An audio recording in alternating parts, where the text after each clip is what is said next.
Disease and disorders.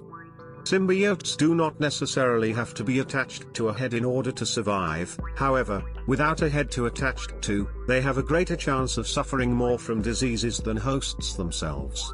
Hosts, in the meantime, seem to escape almost all ailments associated with having to attach to another being in order to thrive.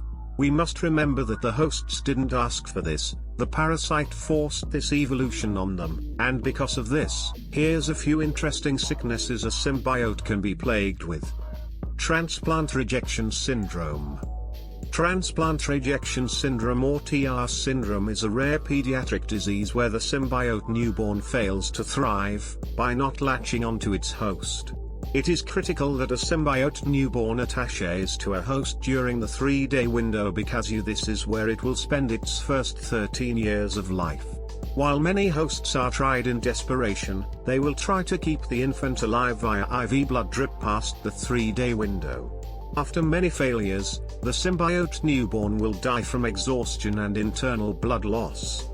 Glioma cancer.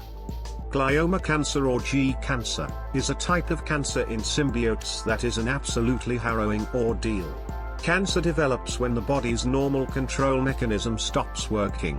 In ancient humans, old cells did not die, but instead grew out of control, forming new, abnormal cells.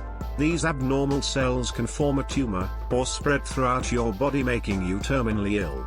In symbiotes it goes a step further. Cancer works the same way in a symbiote body, except it always automatically spreads everywhere to the point the symbiote becomes a mass of abnormal cell tissues in the shape of its former self. In rare cases, if the host is unlucky, and his cells were interacting with cells during the head switching process of the symbiote, the host cells could become cancerous too. The hosts can find its head suffering the same fate as the symbiote's whole body. Hostophrenia. Hostophrenia or host mind is a chronic brain disorder where a symbiote thinks the host is speaking to them directly in their head. Studies show it doesn't matter which host the symbiote uses, they still hear the voices, which are always negative and condescending.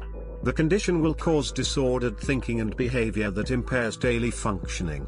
In worst-case scenarios it can be downright disabling. In desperation for relief, a symbiote may quit host use altogether, which will lead to health problems. Switching paralysis. Switching paralysis, or SP, is a disorder caused by an infection to the brain faculties that allow a symbiote to switch hosts.